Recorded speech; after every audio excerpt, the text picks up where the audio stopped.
Chisel एक ऐसा cutting tools है जिसके द्वारा किसी धातु को काटा या छीला जाता है। चीजल एक प्रकार का कटिंग टूल है। इसमें high carbon steel H high carbon steel SCH को फोर्ज करके बनाया जाता है, जिसको हार्ड एवं टेम्पर कहते हैं। जब किसी चीजल को आग में डाल करके फिर इसके जो कटिंग एज होता है उसको हैमर के द्वारा बढ़ाते हैं और बढ़ाने के बाद उसको हार्ड एवं टेम्पर करते हैं, जिससे कि इसका जो कटिंग एज होता है वो हार्ड एवं टेम्पर हो जाता है। इन्हें हाई कार्बन स्टील से बनाया जाता है। इसके बॉडी का आकार, ये जो चीजल होता है इसके बॉडी का आकार खष्टभुज या अष्टभुज के आकार का होता है। इसमें ये धाराएं जैसी इसलिए बनी होती हैं कि गर्मी के दिनों में हाथ पे पसीना या तेल लगा होने के कारण जब हैमर से हेड पे चोट मारते हैं तो ये भाग यदि प्लेन रहेगा तो हैमर से चोट मारने पे फिसल जाएगा। इसलिए ये खष्टभुज या अष्टभुज आकार का होता है, ताकि गर्मी के दिनों में हाथ में निकले हुए पसीना के कारण ये फिसले ना। और कभी भी कटिंग करते समय ध्यान देना चाहिए कि यदि चीजल का ये जो हेड है मशरूम हेड नहीं होना चाहिए। मशरूम हेड का मतलब होता है जैसे चीजल का ये जो हेड होता है ये फटा नहीं होना चाहिए। हैमर से चोट मारते मारते चीजल का हेड फट जाता है। फटे हुए चीजल का प्रयोग करने से जब हैमर से चोट मारते हैं तो चोट मारने के बाद क्या होता है कि जो ये चिप्स होते हैं निकल करके सीधे हाथ पे लग जाते हैं। हाथ पे लगने के कारण हाथ में चोट लग जाती है। इसलिए मशरूम हेड वाले चीजल का कभी भी प्रयोग नहीं करना चाहिए। प्रयोग करने से पहले ध्यान दें कि चीजल का हेड और कटिंग टूल्स कटिंग एज सही होना चाहिए। यदि इसका हेड फटा हो, मशरूम हेड वाला चीजल हो, तो चीजल को सीधे पहले ग्राइंड में ग्राइंड कर लें। ग्राइंड करने के बाद ही चीजल का प्रयोग करें। जब इसका हेड वाला भाग एकदम फिनिश सही हो जाए, चिकना हो जाए, तभी चीजल का प्रयोग करना चाहिए, ताकि मशरूम हेड वाले चीजल के चिप्स निकल करके हाथ पे नहीं लगना चाहिए। यदि कटिंग एज इसका मोटा हो गया हो तो ग्राइंडर मशीन में ले जा करके इसका जो कटिंग एज है उसको धारदार बना लेना चाहिए, ताकि कार्य करते समय ज़्यादा दिक्कत ना हो। जो कटिंग एज होता है वो हार्ड एवं टेम्पर होता है। हार्ड एवं टेम्पर होने के कारण ही ये किसी लोहे को काट सकता है और छील सकता है। यदि हार्ड एवं टेम्पर नहीं होगा तो ये किसी वस्तु को किसी लोहे को काट नहीं पाएगा। इन्हें इसके शीर्ष में इसका जो कोण होता है 60 से 70 अंश में होता है। जो कटिंग एज होता है 60 से 70 अंश में होता है। इन्हें फोर्ज करके बनाया जाता है। निचले सिरे पर घिस कर कर्तन धार निकाली जाती है। जो इसका निचले वाला भाग होता है उसको किसी पत्थर में या ग्राइंडर में ग्राइंड करके इसकी धार बनाई जाती है। धार बनाने से ही कटिंग होती है। इसकी कर्तन धार के हार्ड एवं टेम्पर कर दिया जाता है। जो इसका ये भाग होता है कटिंग एज, इसको हार्ड एवं टेम्पर कर दिया जाता है। लोहे की भट्ठी में लाल करने के बाद फिर इसे पानी में या चूने में डालकर इसका जो ऊपरी सतह होती है उसको कठोर बनाने के लिए किया जाता है। छेनी के कर्तन धार से मध्य के भाग टेपर रखा जाता है। जो इसका ये कर्तन धार से इसका जो बॉडी वाला भाग है ये हमेशा ऐसे टेपर में रखा जाता है, जिससे कि हेड टेपर में पकड़ने पे आसानी रहती है। छेनी के कर्तन धार के मदद में छेनी के भागों के नाम निम्नलिखित हैं। नंबर 1 छेनी का यही आपका हेड हुआ। बॉडी एंड टैंक, इसका ये जो बॉडी है शरीर हुआ, और कटिंग एज, ये छेनी के भाग होते हैं। छेनी के भाग और इसके कटिंग एज अलग अलग कटिंग करने के लिए धातु अलग अलग कटिंग करने के लिए धातु के कोण अलग अलग छेनी का प्रयोग करते हैं। जैसे एल्युमिनियम, शीशा के काटने के लिए इसका कटिंग कोण 35 अंश में रखा जाता है। इसी प्रकार जैसे आपका तांबा हुआ, तांबा तांबा के कटिंग एज के लिए 40 अंश में होता है। इसके बाद आपका आता है पिटवा लोहा। पिटवा लोहा, पिटवा लोहा को काटने के लिए चीजल का कटिंग कोण 50 अंश होना चाहिए। इसके बाद आता है आपका सामान्य कार्यों के लिए, सामान्य कार्यों के लिए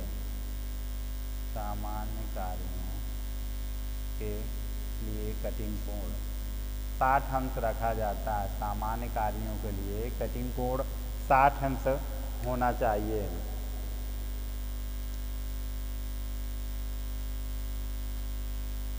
और ढलवा लोहे के लिए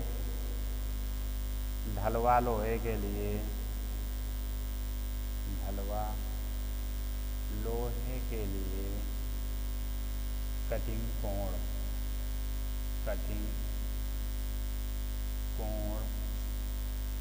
70 अंश होना चाहिए। ढलवा लोहे के लिए कटिंग कोण 70 अंश होना चाहिए। कार्य के अनुसार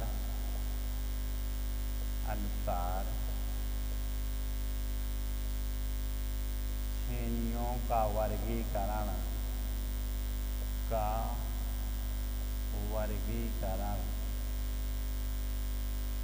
कार्य के अनुसार छेनियाँ 2 प्रकार की पाई जाती हैं। नंबर 1 गर्म छेनी,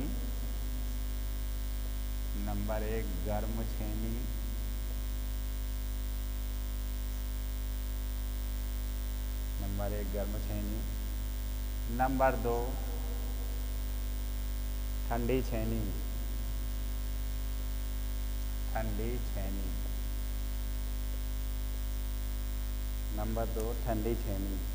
इस छेनी में हथौड़े, जो आपकी गर्म छेनी होती है वो हथौड़े के आकार की बनी होती है।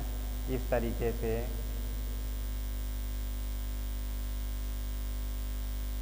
इसमें यह हैंडल लगा होता है और ये इसका ऊपरी भाग होता है।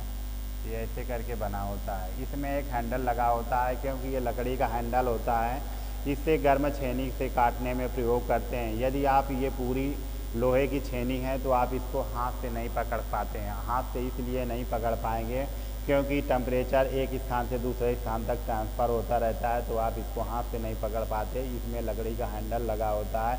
इस हैंडल के सहारे से आप लकड़ी से कटिंग करते हैं, जिसमें कि एक हत्था लगा होता है।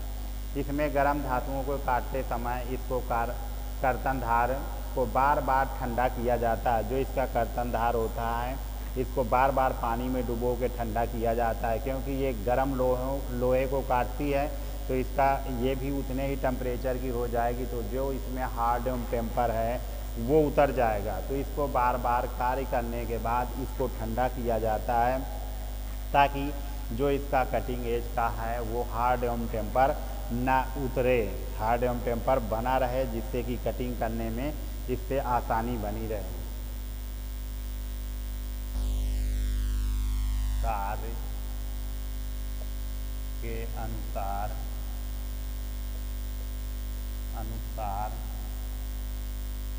छेनियाँ कई प्रकार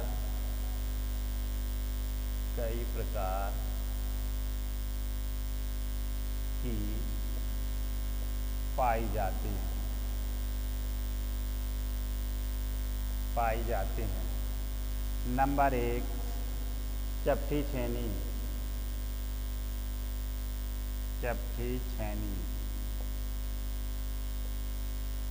नंबर 2 अनुप्रस्थ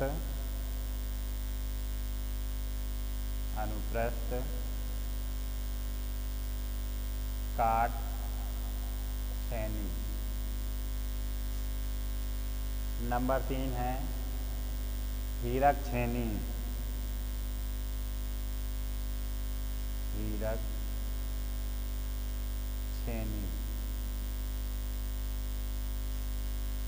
नंबर 4 आता है अर्धगोलाकार।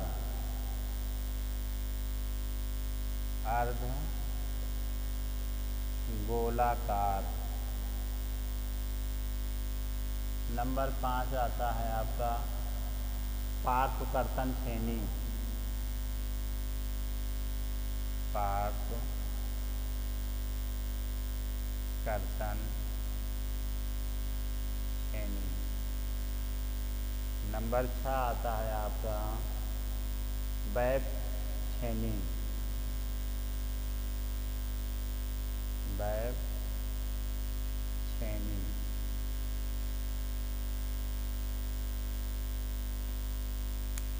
आपको हम 6 प्रकार की छेनियाँ बता। चपटी छेनी, चपटी छेनी,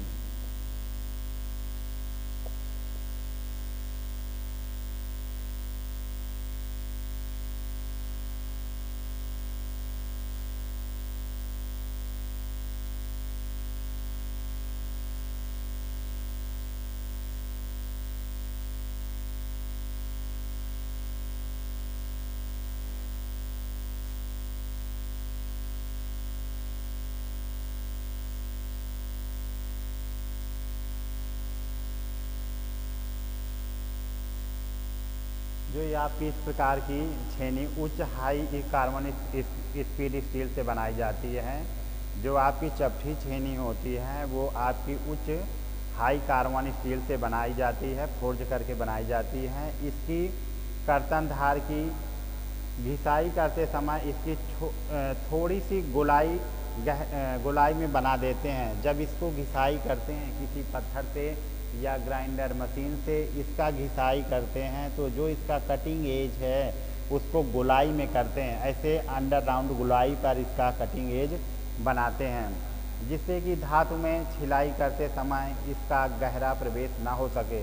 जब हम किसी धातु को ऐसे हैमर से ऐसे पकड़ करके हैमर से ऐसे इसके हेड पे मारते हैं तो ये गहराई तक न घुस पाए। यदि इसका ये गोलाई पे नहीं बना होगा कटिंग एज, सीधा ऐसे बना होगा, तो जब हम ऐसे घिसाई पे ऐसे कोण 40 अंश के कोण पे लगाएंगे तो ये होगा सीधे गहराई पे घुस जाएगा।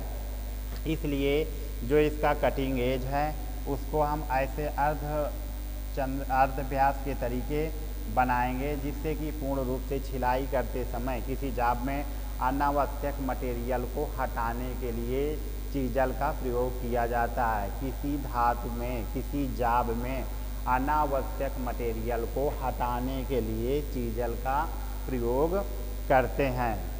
फिर इसके बाद आता है इस प्रकार की छेनी की लंबाई 100 से 400 mm तक पाई जाती है। इसकी लंबाई 100 mm से 400 mm तक पाई जाती है, 400 mm तक पाई जाती है। इसकी चौड़ाई जो होती है ये चौड़ाई इसकी 16 से 32 mm तक पाई जाती है, 16 से 32 mm तक पाई जाती है। इस प्रकार की छेनी का उपयोग चौड़ी सतहों को छीलने के लिए प्रयोग किया जाता है। ये अन्य छड़ों को काटने के लिए भी किया जाता है और इसका प्रयोग छिलाई के लिए और अन्य प्रकार की छड़ों को काटने के लिए भी इसका प्रयोग किया जाता है। फिर आपकी आती है अनुप्रस्थ काट छेनी। इसके बाद आपकी अनुप्रस्थ काट छेनी।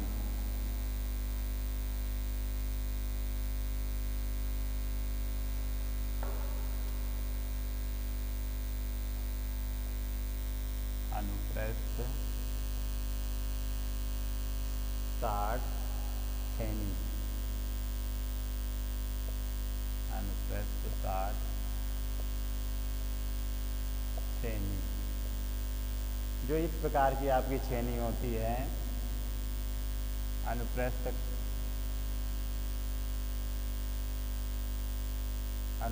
काट छेनी।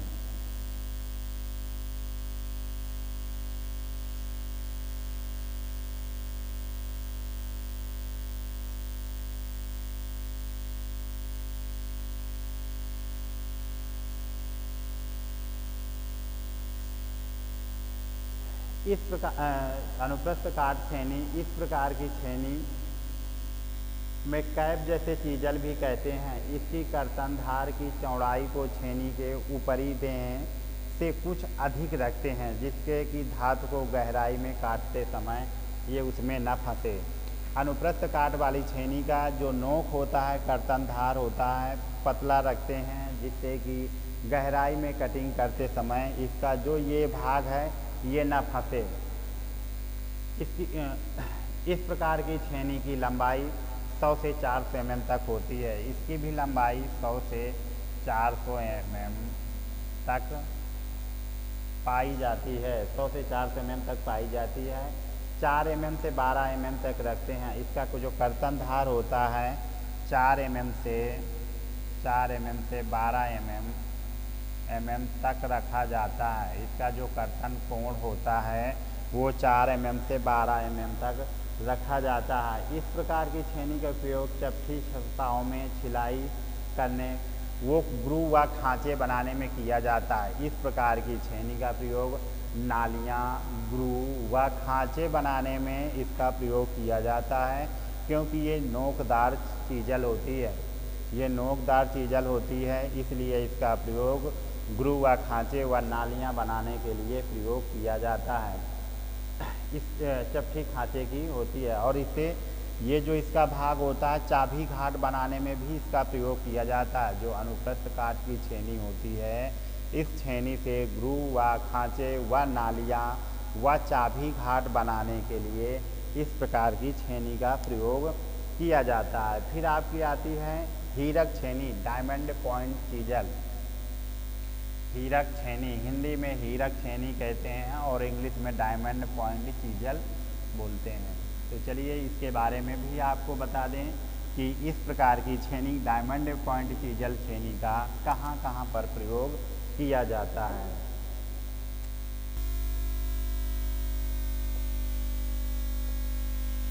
हीरक छेनी, इस प्रकार की छेनी की दें के नीचे के भाग में टेपर बेवल करके कर्तनधार की आकृति हीरक बिंदु के समान बना दी जाती है।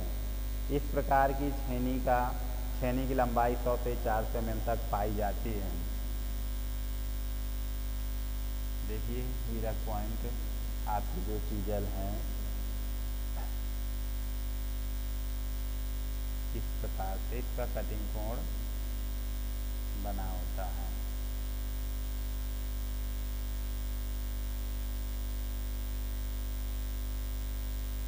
ये आपकी जो छेनी होती है वो गोलाई में बनी होती है। इस प्रकार की छेनी आपकी गोलाई में बनी होती है, जिसे हीरक पॉइंट